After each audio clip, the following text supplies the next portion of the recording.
Hello viewers, आज हम लोग भगवत गीता अध्याय 8 का सारांश सुनेंगे।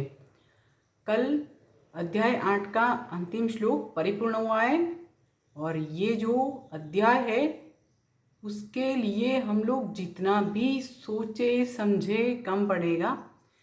एक बात फिक्स है कि श्री कृष्ण भगवान ने जो जो बातें बताई है वो हम लोग को अपनी डायरी में नोट करके रखनी चाहिए। मैं आज सारांश बताने जा रही हूँ, आप सब लोग थोड़ा सा समय निकाल कर सुनिए। मेरा यूट्यूब चैनल सब्सक्राइब नहीं किया है तो सब्सक्राइब कर दीजिए, बेल आइकन भी प्रेस करिए, कमेंट में जय श्री कृष्ण भी लिखिए और मेरे साथ हमेशा श्री कृष्ण शरणम मम जरूर बोलिए। अभी ओम श्री गणेशाय नमः, ओम ऐं सरस्वत्यै नमः, ओम श्री सद्गुरुदेवेभ्यो नमः, श्री कृष्ण शरणम मम। अक्षर ब्रह्म योग अध्याय 8 का जो नाम है, जो मैं बताती जा रही हूँ इतने दिन से, है ना, अक्षर ब्रह्म योग। यहाँ पर अर्जुन जब पूछता है श्री कृष्ण भगवान को कि हे पुरुषोत्तम, ब्रह्म क्या है, भौतिक जगत क्या है, देव क्या है, यज्ञ का स्वामी कौन है और वो स्वामी शरीर में रहते कैसे हैं, और भक्ति में डूबे हुए मनुष्य अंत समय में आपको कैसे जान सकते हैं।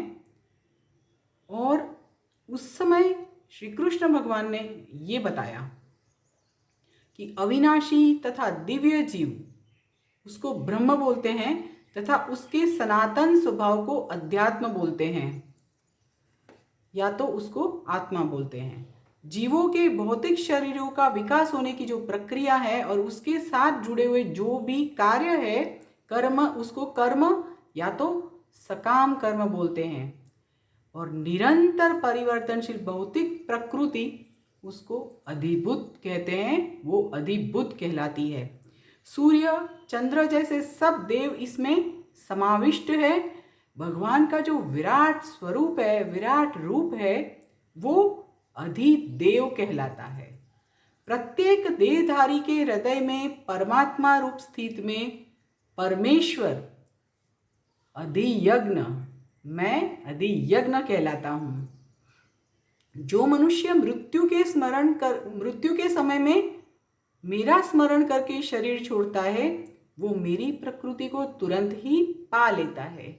ये बात हमेशा याद रखनी है, ध्यान से सुननी है। जो मनुष्य मृत्यु के समय में मेरा स्मरण करके शरीर छोड़ता है, वो मेरी प्रकृति को तुरंत ही पा लेता है, उसमें कोई संशय नहीं है। और उसी समय मनुष्य जिस भाव का स्मरण करता है वैसा ही भाव वो निश्चित रूप से पा लेता है। जो मनुष्य अपने मन में स्मरण करके अविचल भाव से सिर्फ मेरा पूर्ण पुरुषोत्तम का उसी तरह ध्यान करता है, वो भी मुझे अवश्य पा लेता है। यहाँ पे सिर्फ और सिर्फ बात ये है कि हम लोग को हमारा मन जो है उसको विचलित नहीं होने देना है और सिर्फ पूर्ण पुरुषोत्तम परमेश्वर में ही लगाना है। आगे जो बोल रही हूँ वो ध्यान से सुनिए।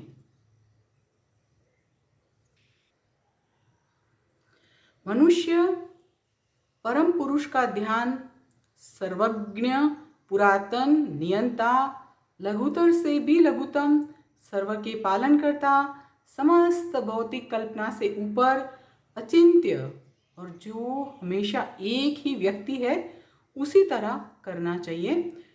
जो सूर्य समान तेजस्वी है, दिव्य है और भौतिक प्रकृति से ऊपर है।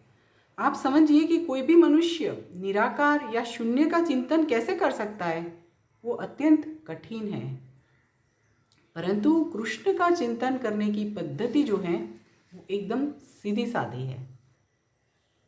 मृत्यु के समय में जो मनुष्य अपना प्राण दोनों भ्रमरों के बीच में स्थिर करके योग बल से अविचल मन से पूर्ण भक्ति सह परमेश्वर को अपने स्मरण में पिरो देता है, डुबो देता है, वो निश्चित रूप से पूर्ण पुरुषोत्तम परमेश्वर को पा लेता है।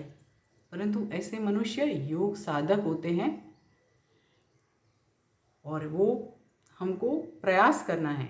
जो वेदों का जानकार है, ओंकार का उच्चारण करते हैं, संन्यास आश्रम में रहे हुए महान मुनियों जो हैं वो ब्रह्म में प्रवेश करते हैं। और ऐसी सिद्धि की इच्छा करने वाले व्यक्ति जो हैं वो ब्रह्मचर्य व्रत का पालन भी करते हैं। परंतु मैं इस प्रक्रिया को संक्षिप्त में वर्णन करके बताता हूँ कि जो भी मनुष्य उसके द्वारा मुक्ति प्राप्त कर सकता है। भगवान बताते हैं कि ब्रह्म जो है वो एक अद्वितीय है और उसका अनेक आविर्भाव है, बहुत सारे उनके पासे भी हैं। खास करके निर्विशेषवादी जो हैं उन लोग का जो अक्षर अर्थात ओंकार तथा ब्रह्म दोनों एक ही स्वरूप है। समस्त इंद्रियों का जो कार्य है, जो कार्यों से विरक्ति के योग की स्थिति जो होती है वो योग धारणा कहलाती है।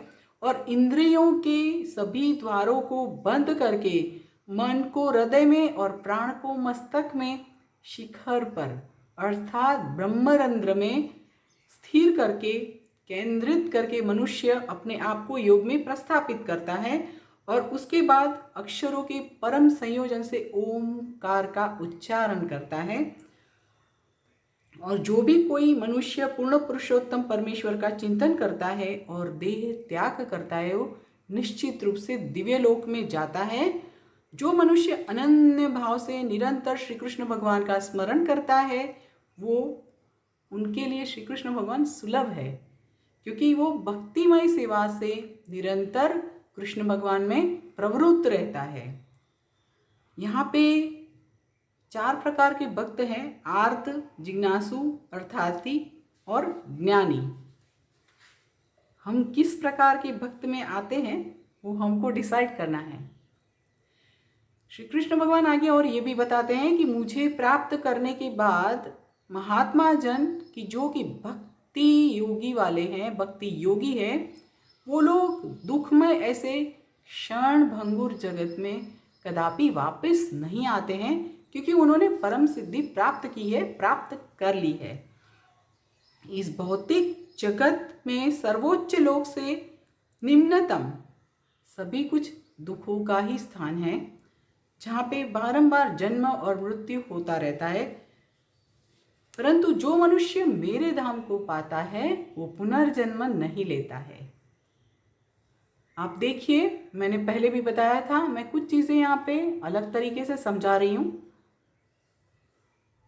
जब भौतिक ब्रह्मांड का प्रलय होता है तब ब्रह्मा तथा कृष्ण भावनामृत में नित्य निमग्न उनके तमाम भक्त आध्यात्मिक ब्रह्मांडों में उनकी इच्छा के अनुसार विशिष्ट दिव्य ग्रहों पर स्थानांतरित किए जाते हैं। मानवीय गणना के अनुसार 1000 युग मिलकर जो ब्रह्मा जी का एक दिन होता है, उसी तरह एक रात्रि भी होती है। और ब्रह्मा का जो दिन है उसके आरंभ काल में सभी जीव जो हैं अव्यक्त दशा में से व्यक्त होते हैं और रात होती है तब पुनः अव्यक्त दशा प्राप्त करते हैं। जब ब्रह्मा के दिन का उदय होता है तो सभी जीव प्रकट होते हैं और रात शुरू होने से असहाय रूप में नाश पाते हैं। उसके सिवा भी एक अन्य अव्यक्त प्रकृति है जो शाश्वत है, और ये अव्यक्त प्रकृति जो है व्यक्त और अव्यक्त पदार्थ से ऊपर है, जो सर्वोपरि है, कदापि नष्ट नहीं होने वाली है। इस जगत में सब कुछ नाश पाता है, परंतु वो भाग जो है वो वैसा का वैसा स्थिर रहता है, जिसको वेदांती अप्रगट तथा अविनाशी कहते हैं, जो परम गति कहलाती है। और जिसको जो लोग प्राप्त कर लेता है, जो मनुष्य प्राप्त कर लेता है, उसको यहाँ पे वापस नहीं आना पड़ता है, क्योंकि जो वो प्राप्त करते हैं वो मेरा परम धाम है। जो सबसे महान है पूर्ण पुरुषोत्तम परमेश्वर, अनन्य भक्ति के द्वारा ही प्राप्त कर सकते हैं। हम उनको अनन्य भक्ति के द्वारा ही प्राप्त कर सकते हैं, जो अपने धाम में विद्यमान रहते हैं फिर भी सर्वत्र व्यापित है और उनके अंदर में सभी कुछ स्थित है। जिस समय पे, जिस काल में जो योगी विदाई लेता है वो पुनर्जन्म, जिस काल में जगत में से विदाई लेते हुए योगी पुनर्जन्म प्राप्त करते हैं, परंतु जो काल विदाई लेता पुनर्जन्म प्राप्त नहीं करते हैं। ऐसा दो जो है वो मैं आपको बता रही हूँ। ऐसा विभिन्न काल है जो कि मैं आपको बता देती हूँ। जब कैसे और किस तरह से शरणागत भक्त देह छोड़ते हैं उसके ऊपर ये बात टिकी हुई है। जो मनुष्य परब्रह्म का ज्ञाता है वो अग्निदेव के प्रभाव के दरमियान प्रकाश में, दिन के शुभ समय में, शुक्ल पक्ष में अथवा सूर्य उत्तरायण में हो तब, इसी 6 महीने के दरमियान, सूर्य उत्तरायण में हो उसी 6 महीने के दरमियान जब जगत में से देह त्याग करता है तो वो पर ब्रह्म प्राप्त कर लेता है, करता है। और जो योगी धूम्र रात्रि कृष्ण पक्ष या तो सूर्य जब दक्षिणायन में हो वैसे 6 महीने में जो योगी मृत्यु पाता है वो चंद्रलोक में जाता है, परंतु वहां से पुनः वापस आता है। और वैदिक मतों के अनुसार अगर देखते हैं तो इस जगत में से प्रयाण करने के 2 मार्ग हैं, एक प्रकाश का, दूसरा अंधकार का। मतलब कि एक शुक्ल पक्ष, दूसरा कृष्ण पक्ष। जब मनुष्य प्रकाश में प्रयाण करता है तो वापस नहीं आता है, परंतु जब मनुष्य अंधकार में प्रयाण करता है तो वापस जरूर आता है। बल्कि हम लोग सब, भगवान के भक्त सब ये दोनों मार्ग जानते हैं और वो मोहग्रस्त नहीं होते हैं। ऐसा कहकर श्री कृष्ण भगवान आगे अर्जुन को बताते हैं, आत्मा के प्रयाण करने के विभिन्न मार्गों से, और ये सुनकर विचलित नहीं होना चाहिए। जो मनुष्य भक्तिमय सेवा का मार्ग स्वीकार करता है, वेदाध्ययन, तप, यज्ञ, दान और ये सब करने से, तात्विक या सकाम कर्म करने से जो प्राप्त फलों से वंचित नहीं रहता है, वो केवल भक्ति करने से ये सब कुछ, ये सर्व फल पा लेता है और अंत में सर्वोपरि धाम, परम धाम पाता है। ये सब जो हैं, ये इसका जो अंतिम श्लोक कल मैंने जो बताया वो 7वां और 8वें अध्याय का उपसंहार है, जिसमें खास करके एक बात बताई है कि कृष्ण भावनावृत तथा भक्ति, वो दोनों का निरूपण किया है। अध्याय 8 जो है अक्षर ब्रह्म योग है और बहुत इम्पोर्टेंट अध्याय है। वैसे तो पूरी भगवद गीता ही इम्पोर्टेंट है, परंतु यहाँ पे मैंने आज जो सारांश बताया है उसके लिए मैं फिर से आपको बोल रही हूँ कि अगर आपने नहीं सुना है भगवद गीता तो पहले अध्याय के पहले श्लोक से हर दिन का एक श्लोक सुनने का समय निकालिए। मेरा YouTube चैनल सब्सक्राइब करिए, लाइक करिए, शेयर करिए, बेल आइकन प्रेस करिए और मेरे साथ श्री कृष्ण शरणम मम भी बोलिए और जय श्री कृष्ण भी बोलिए। अभी यहाँ पे अध्याय 8 का सारांश और अध्याय 8 परिपूर्ण हुआ है। हम लोग कल से सुनेंगे अध्याय 9। सब जुड़े रहिए। जय श्री कृष्ण फ्रेंड्स।